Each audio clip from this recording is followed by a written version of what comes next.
Stephanie, as long as when you're ready, let me know. All right.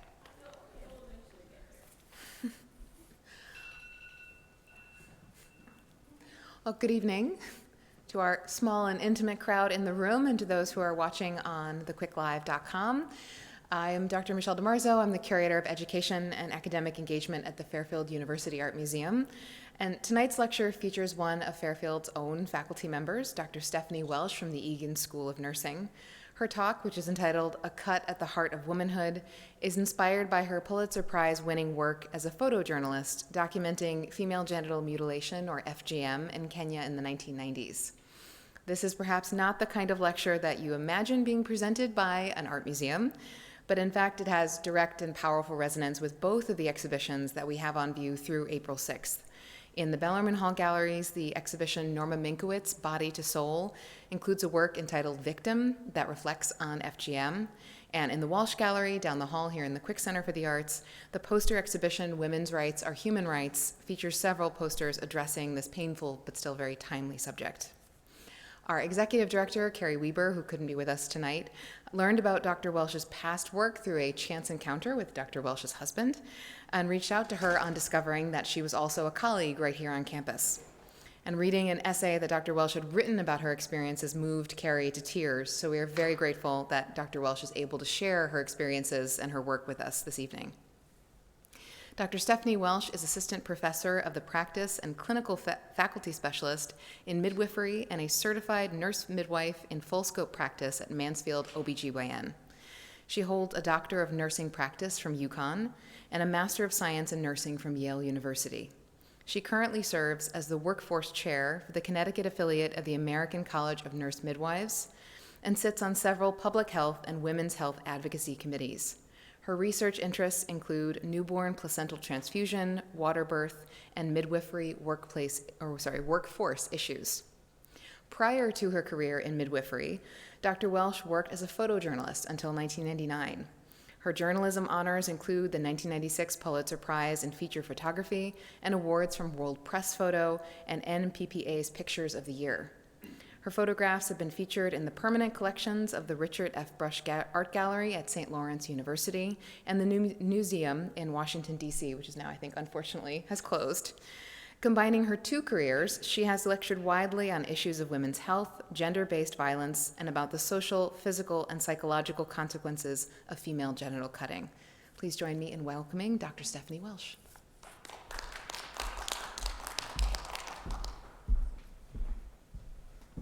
Thank you, Michelle. And thanks to everybody for being here and those that are watching the live stream. I'm so grateful to be here in conjunction with the Fairfield University Art Museum during this important exhibit. And more broadly, I'm grateful to be part of the university community that promotes the Jesuit mission of justice and social responsibility. And I'm honored to be here in conjunction with this exhibit. Which it is in service to the global community of women.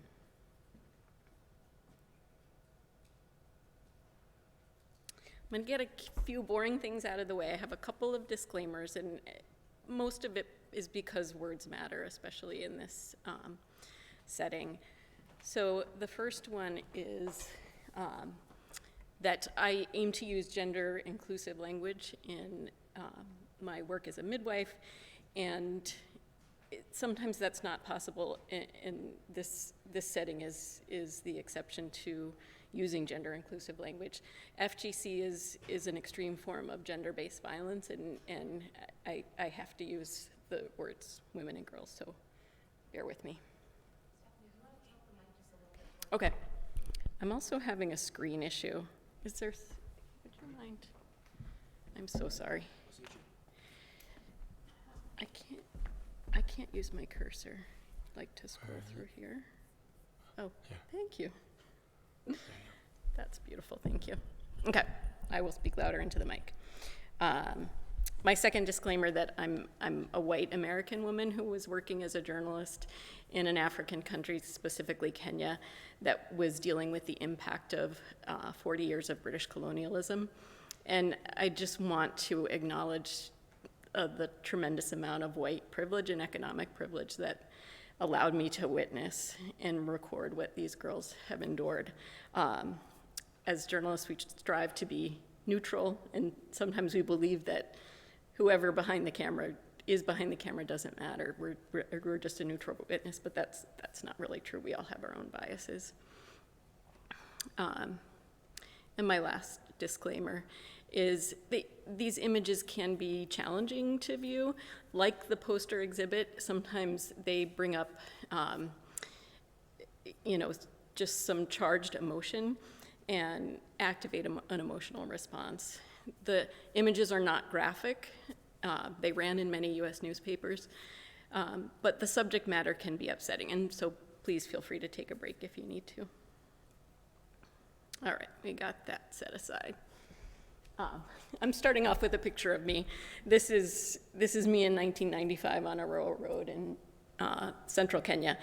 And I went to Kenya after my junior year of college. I took a year off, and I was a fairly naive 21-year-old, and I had this notion that a photojournalism student really should learn about the roots of journalism. So I wanted to live in a country with a developing democracy and an emerging free press. And I thought, what better? I found an internship at the nation's largest newspaper called The Nation. And I got on a plane and I went. And my gosh, if I ever saw a picture of my kids on a rural road in Kenya, I don't know what I'd do. But my parents didn't. They supported me. So I was at the time working as an intern in Syracuse, and I was tired of covering football games and snowstorms, and so I was thrilled to get on a plane. And I was hoping to cover politics and environmental activism and news, and I was really just waylaid by reading Alice Walker's Possessing the Secret of Joy on the plane there. And in that novel, it tells the story of Tashi, who's an African girl who submits to female genital cutting out of loyalty to her tribe. And I was fascinated by the subject matter, and I had no idea that this practice existed in the world. And I also had no idea I was about to land in a country where 20% of women have been cut. So in my year as a newspaper photographer, I covered, again, lots of political stories, lots of news, but all I was interested in was learning about this subject matter and teaching people about it. And because it was a very taboo subject, even the newspaper didn't support the story I was working on because they would never have covered it in a newspaper. So I had to just talk to my coworkers about what they knew. I found women's rights activists who found local liaisons that helped me find families that would let me cover this subject. So that's just a little bit about me. And in that process, there were a lot of fruitless efforts to make the pictures. And in the end, I witnessed a handful of procedures, and I was able to photograph 3, and this is the work I'm going to show you today. But first, I'm going to just give you a little bit of background on basically the terminology, the clinical aspect, and really what the practice is and where it's practiced. I'm going to start with terminology just because again, we are talking about a practice of another culture, and it's really important that we get it right when we talk to people and about people. So the 3 terms that you'll see in relationship to this practice, not one of them is perfect, but there's an evolution to the different terms. And I land on female genital cutting for specific reasons that I'll tell you about. Female circumcision is a term that is most commonly used, and I most commonly use it with the women I take care of who've been affected by the practice. because it's generally the word that they use, because it's the direct translation from their native language. And so it's what people understand. And so I will sometimes use this term. I don't like it because it isn't the same as male circumcision. It's not as mutilating of an operation, male circumcision, and it really doesn't correspond. But in some ways, in some settings, it's the most respectful word to use. In an illustration of this is when I was a young midwife, I was taking care of a woman from Ethiopia, and before I examined her, I took her history and I asked her probably 7 different ways, because 80% of women typically at that time were circumcised in Ethiopia. And so I wanted to know before I examined her and know if there were any issues she was having. And I asked her in 7 different ways, including, have you had any surgery? Have you had a procedure? I was tiptoeing around it and really trying to be respectful of her circumstances. And she said, no. So I went to examine her and found that she quite clearly had a clitoridectomy.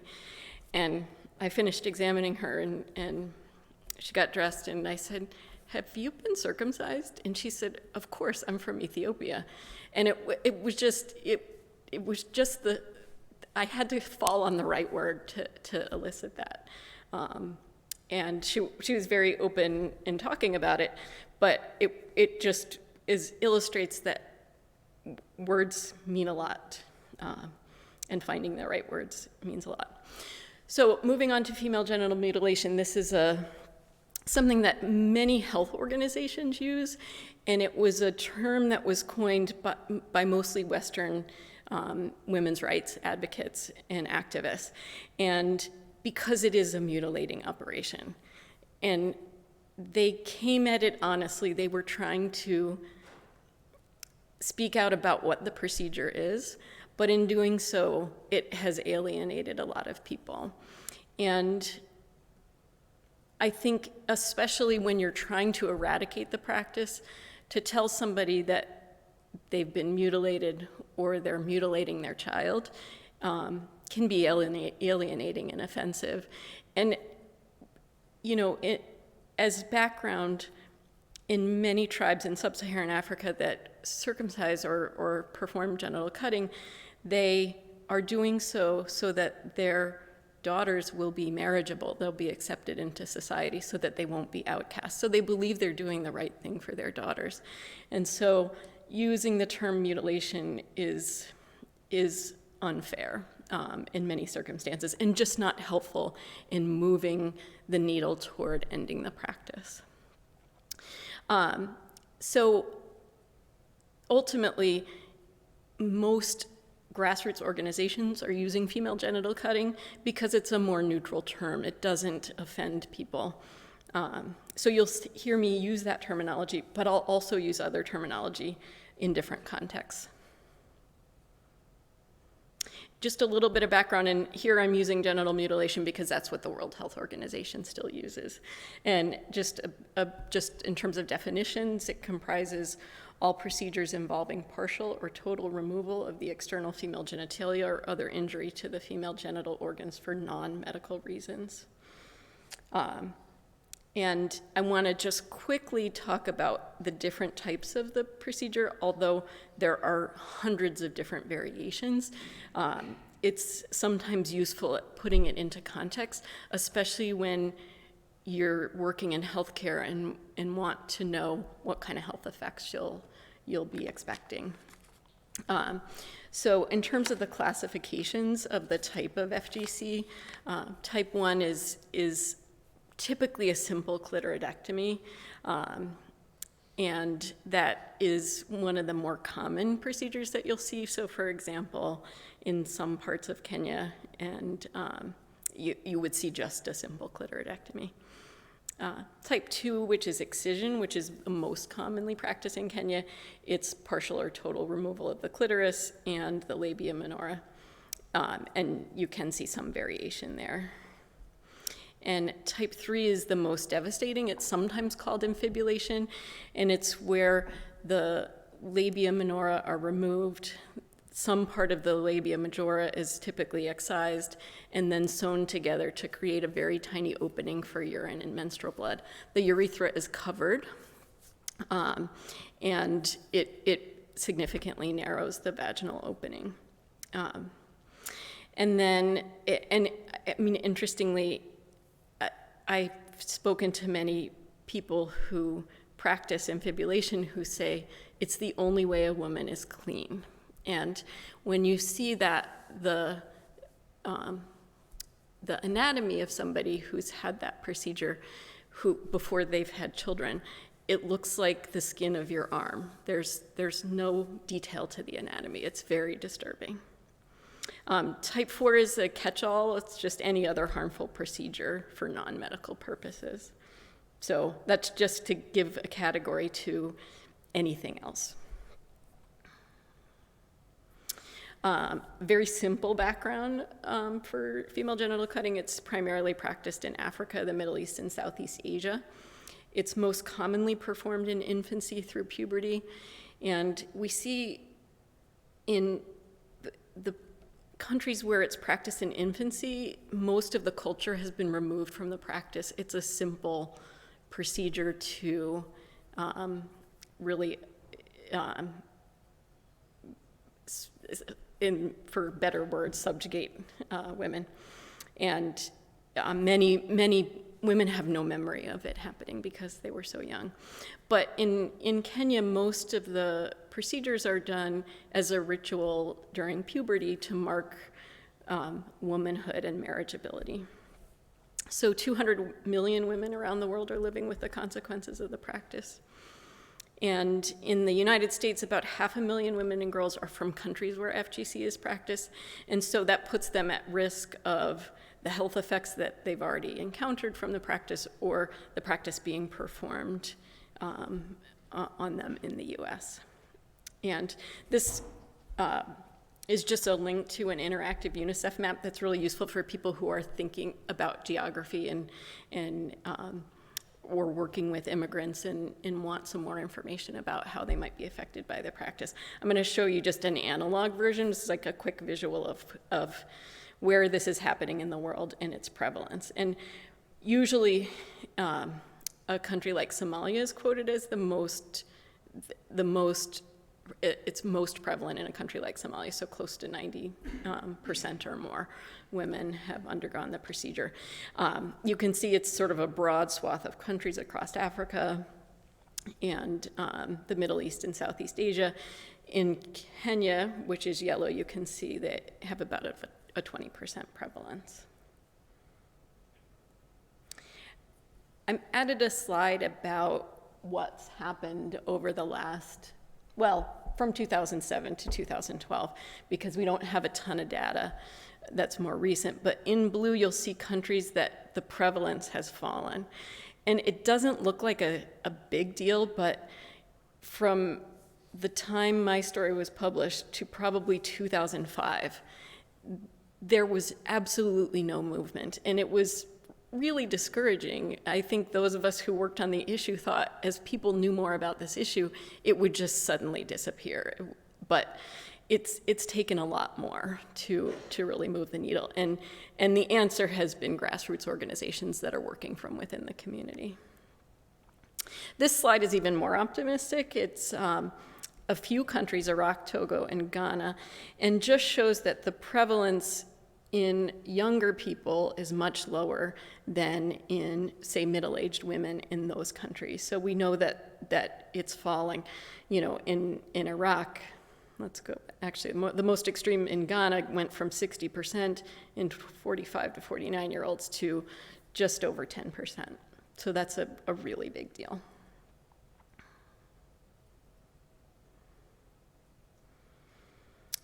And just some brief information about the risks and what it looks like to have this happen to you immediately. Pain, hemorrhage, infection, those are quite common. HIV transmission can happen from the instruments that are used if they're not clean. Psychological consequences are pretty obvious, and death is not uncommon. And the picture you saw of me from the beginning, we were on the side of the road because the person who drove us through the bush to the town where we were photographing, where I was photographing for a few days, he was supposed to pick us up, and he didn't, so we walked a few kilometers out to the road to catch a bus, and when we got back to town, we learned that his daughter had died that day from a hemorrhage from the procedure. And the long-term consequences are chronic pain, urinary tract infections, scarring, reproductive tract infections, obstetric and neonatal complications, like difficulty with scarring that causes difficulty with the birth itself.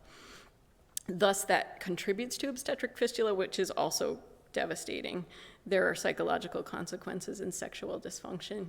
But it's in researching these long-term consequences that I actually started to think about being a midwife.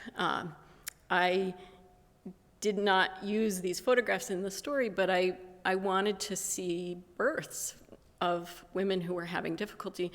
So I asked a hospital if I could go to their obstetric ward, because only people who are having difficulty in childbirth would end up in the hospital in these areas.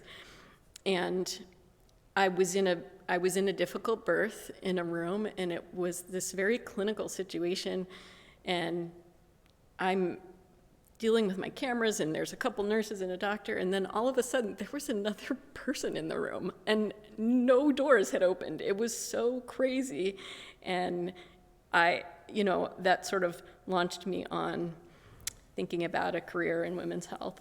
And I mean, to this day, I'm a completely rapt observer of that moment. I can't believe anybody lets me be there for that. It's so special. So, unfortunately, on average, each day 6,000 girls will undergo FGC in Africa alone. I'm telling a story about one specific country, which is Kenya, and one specific community that are the Ma-speaking tribes of Kenya, the Maasai and Samburu. I picked this community because they practice a very specific ritual, and I wanted to understand the cultural context in which the practice took place and the complex forces that help the practice continue. So I really wanted to be in a place where I could see the whole picture of that. And the work that I'm going to show you is primarily one girl's story. Her name is Sata. And of all the times I photographed the practice, I stayed with her the longest. We stayed for several days in her little village with her father, her mother, and his other wives and their community. And Sata was different than any of the girls I had photographed because she was a nursing student, or she was a high school student who wanted to be a nursing student. And in Kenya, circumcision happens during school holidays because most people don't have access to local schools, so they go to boarding school. And when they come home, it's a perfect time for the community to circumcise both girls and boys. And so Sata had come home knowing what was happening to her, having an understanding of health and understanding that this was a harmful practice. But she also understood she couldn't be part of her community if she didn't undergo the practice. So she knew she had to, she knew it was wrong. And she was one of the few people who engaged with me, and she wanted me to tell her story. So I'm amazingly grateful to her. She was so brave.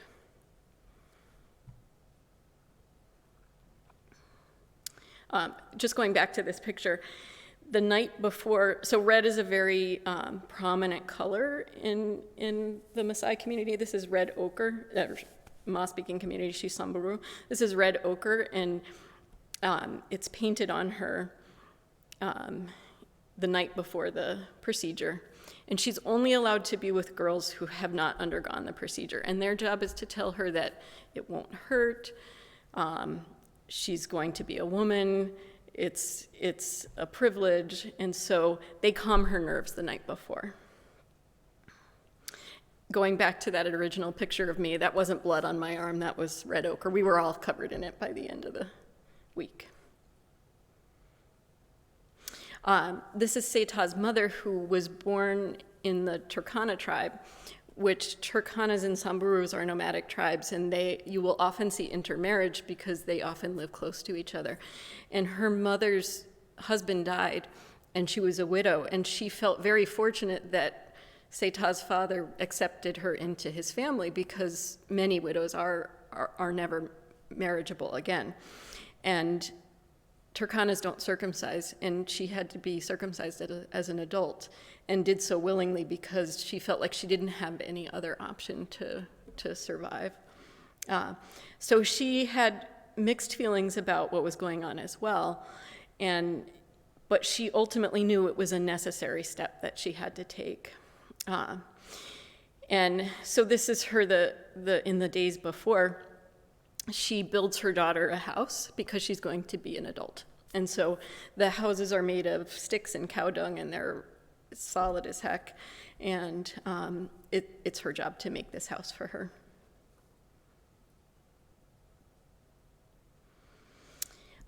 In Kenya, the tribes that do still practice genital cutting, they do so around the age of 10 to 15. And afterward, girls symbolically enter adulthood and become marriageable. And it truly is the most important rite of passage in a girl's life, and eagerly anticipated by the entire family and the girl herself. And the one thing that was different about this is she was terrified of what was going to happen to her. And so she spent a lot of time contemplating and talking about it. This was in the house that her mother was on top of building. You can still see the light coming in where it's not completely covered. This is Sata's aunt, who's shaving her head, and there's a lot of symbolism about the practice, and your head is shaved to signify the day you were born. So it's a rebirth and an entering a new phase of your life.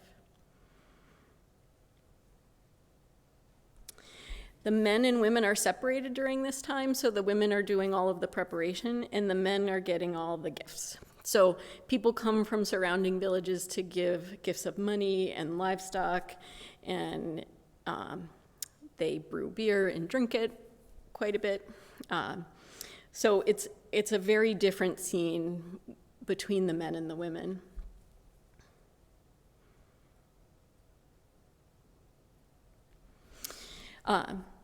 So this is the day and close to the moment of her procedure. She's circumcised in the doorway of her new home.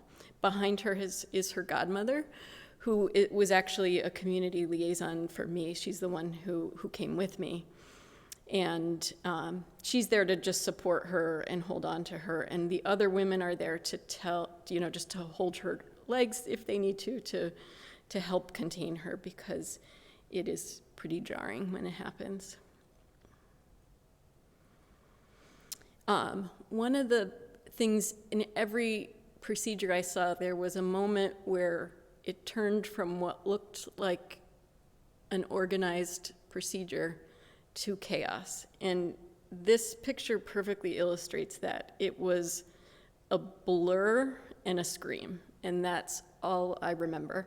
Just a flurry of activity and screaming. And one thing that really helped me understand the mindset of what was happening in these very short couple of minutes. For one of them, after I realized what happens in that moment, I wanted to know what people were saying. And I knew I couldn't rely on somebody relaying it back to me, so I recorded. I had a recorder in my pocket. And when I got home, I had somebody translate it for me. And this poor girl was saying, "Oh, Mom, how could you do this to me?" And just this utter shock of what was happening to her. And all of the women around her just telling her to be quiet and this is for your own good, stop that, don't talk like that. So it really helped me understand what was happening. So the instrument used for the procedure could be a knife or a sharpened tool or stone, but local health organizations that unfortunately can't stop the procedure, at least they can do some harm reduction by supplying the circumciser with sterile blades. So this particular midwife, and it's not lost on me that midwives are the circumcisers, that she had a pile of fresh wrapped razor blades and used a fresh one. And so that has reduced the risk of HIV transmission and other disease transmission. What you see on her hands, the white, is goat fat that's used to stop the bleeding after the procedure. It's a very vascular area, so it's something that's difficult to get under control, the bleeding. And you can see that this is truly the moment. It was a minute or two procedure. This is the moment she stood up. So this was the immediate blood loss. And what I've witnessed is also significant blood loss after the fact. But, and she's actually on a goat skin that will be her bed. So the procedure happens on what will be her marriage bed.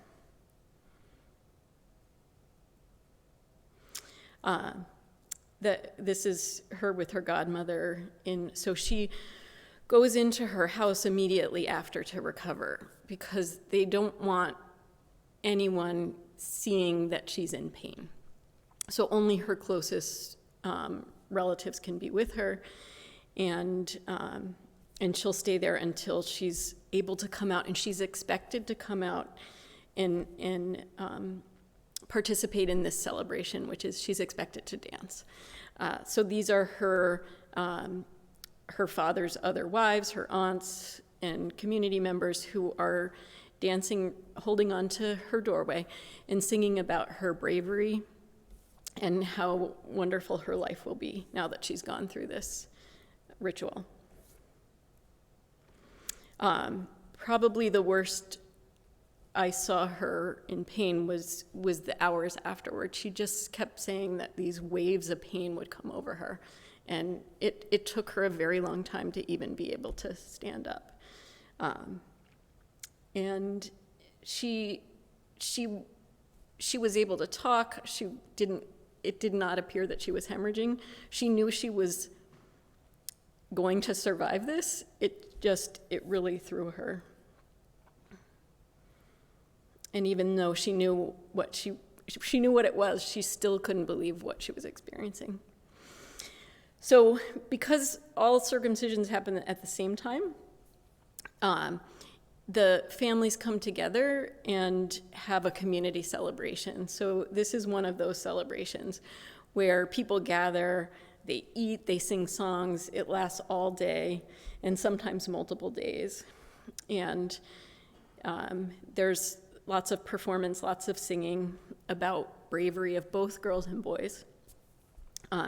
So it really is a huge part of the community, and it is difficult to see when you witness these days of preparation and celebration. It's difficult to see how a practice like this, or you see the difficulty of what we're up against in eradicating the practice. Interestingly, on a more humorous note, girls have the procedure done as a single person in a single family, but boys are done all at the same time. They're done in a row. And once the circumciser starts, they burst into song in order to cover up any kind of discomfort they have. And the circumciser goes down the line, and however 10 boys do them all at once, and by the end they're all singing. And it just kind of illustrates that they're totally different things. You can't sing through what a girl goes through. One of the more devastating moments was Sata's realization that she like all girls, it's very difficult to see what's happening. And so during the procedure, so later on, the circumciser will examine her, and if she isn't sufficiently cut, she'll have another procedure. And she was terrified of that happening. So when she was able to walk, she got up and walked out to a private area and examined herself. And from what she saw, she was satisfied, and indeed, the circumciser was satisfied as well, so she did not have to be cut again. But to me, this is one of the more devastating images. So, as we end, I invite us all to consider not what's wrong in the world that allows a practice like this to continue, but the possibilities for good that arise when we have glimpses into the lives of women around the world through an exhibit like this. And to me, this project is a story of hope and resilience, and as are the posters that you see next door. Each one of us can be inspired by the issues raised in the exhibit, and in whatever small way, let that motivate us to be of service to end the suffering of others. And I think I'm somewhat living proof of that. The girls I photograph inspired me to make a career change. I witnessed the violence the female body can survive and even thrive and reproduce and endure. It really changed my life in the way I see the work that I do. And I'm really grateful for the courage of the girls who let me tell their stories. So thank you. That's the end of the photographs. I'm just going to do a couple of clinical plugs for anyone who wants any more information. The World Health Organization has a fantastic handbook. It's hundreds of pages. It's good for medical workers, healthcare organizations, social workers in caring for women who've been affected, in figuring out how to talk to groups of women about this, and how to educate mothers to avoid harmful practices in countries outside of their home country. So women that have immigrated who are thinking about having the procedure done on their daughters. And so that is one fantastic resource. And then the second resource I have here is my professional organization's position statement, the American College of Nurse Midwives. I co-authored this with Nicole Warren at Johns Hopkins. And I'm really proud that we're the first professional organization that's taken out the language of female genital mutilation and using female genital cutting. And I hope many more do. But this has 7 or 8 resources, including the World Health Organization resource. It's easy to find, it's 2-page, it's really easy to read. So if anybody wants more information, that's a great place to go. And that's it. Sorry, this is my happy place. Kids, garden, chickens. My poor daughter's cringing in the audience. Thank you. I'm happy to take questions. Well, I'm going to speak into the mic in case we have any people watching online who'd like to hear the questions. I know I have a few. Please feel free to come up to the mic if you have one. My first question is about whether you were able to have any follow-up contact with any of the girls you photographed and found out anything about their lives after the procedure, whether they followed just sort of the standard track. Did Sata become a nurse, for example? Yeah, so the last so Sata and I corresponded by letters for several years, and the last communication I had with her, she was in nursing school. And there were no other of the girls who I had contact with. And much of that was because inevitably, once the procedure happened, once the women in the community were there to be with her, someone inevitably said, "Get this white lady out of here." They knew that the West looked down on the procedure, and they didn't want me anywhere nearby. So I really never had a chance to connect with many of them afterward. So Sata was the exception. So as a follow-up to that, if they knew that, you know, you represented the West looking down on this procedure, why were they willing to let you come at all? I think it was generally, there was a community liaison. I would talk to she would talk to one family member. I would get to know them. We would be friendly. And it was actually very often myself, the liaison, talking to the father the night before. And in his eyes, it was fine. But by the time more people came, there was always somebody who realized that they were concerned about how I was representing their community. And they had right to be concerned. Anyone else have other questions, please? I could probably hear you. What's the situation for, thank you. What's the situation now in the United States, like for you meeting women who come from these particular societies who need help in childbirth or afterwards if they've been cut? It's a great question, and there's such incredible variation. And I will start with the first time I encountered this in the US. And it was in my training, and it was a training hospital. And nobody had examined a patient who was from Somalia. And she appears in labor, and they do not know what to do with her. They didn't know how to do an emergency defibrillation. They had no resources. This was 1999 or 2000. And they ended up doing a cesarean because they didn't know what else to do with her. And thankfully, there have been so many guidebooks that have, and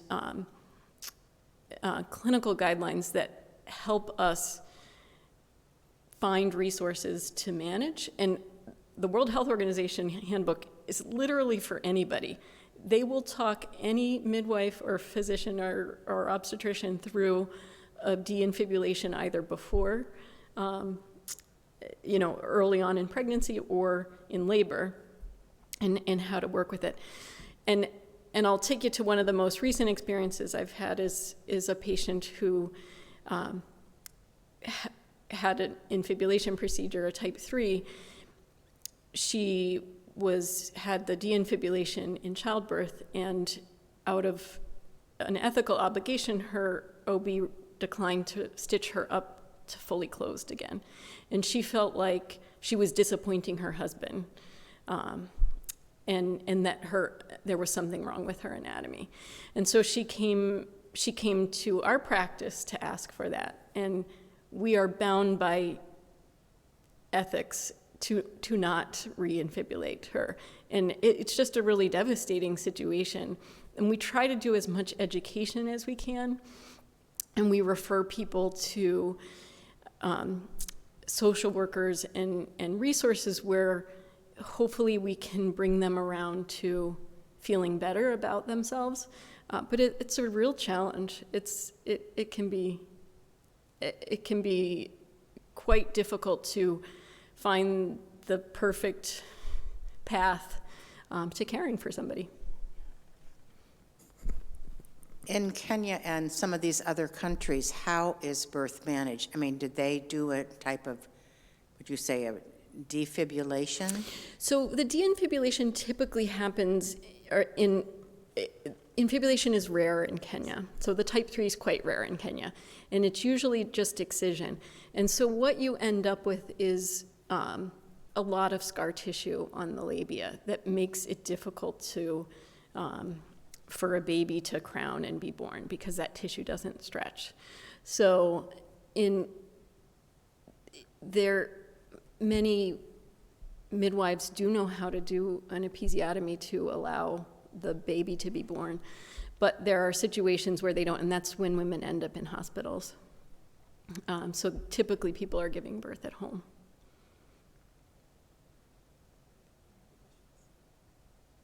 I do have one more question for you. Yep. I thought it was very interesting, the suggestion that how difficult it would be to eradicate that practice in the specific community that you entered because of the equal weight given to boys' circumcision and women's circumcision at the same time. Was there any suggestion from grassroots organizations based there? What would their suggestion be to the community to mark a progress into womanhood for girls while presumably they're not encouraging them to drop circumcision for boys at the same time? It's a great question because it gets a little muddy, because one of the suggestions that carried the most weight, because in these cultures there are tons of procedures that are painful that they do to their bodies, like scarification or pulling teeth when they're young. So one of the best ideas that had been suggested was that you do some sort of procedure, maybe to the inner thighs. It's not a mutilating procedure, but it has the same connotation. And that specific suggestion, and it has been implemented in several places, falls under Type 4 for the World Health Organization. So there's some sort of squeamishness about suggesting that because of that classification, but it is probably one of the best ways in these cultures to move it away from a mutilating procedure. Well, thank you so much, Dr. Welsh, for sharing your work with us this evening. Thank you to everyone who came. This was wonderful. Thank you.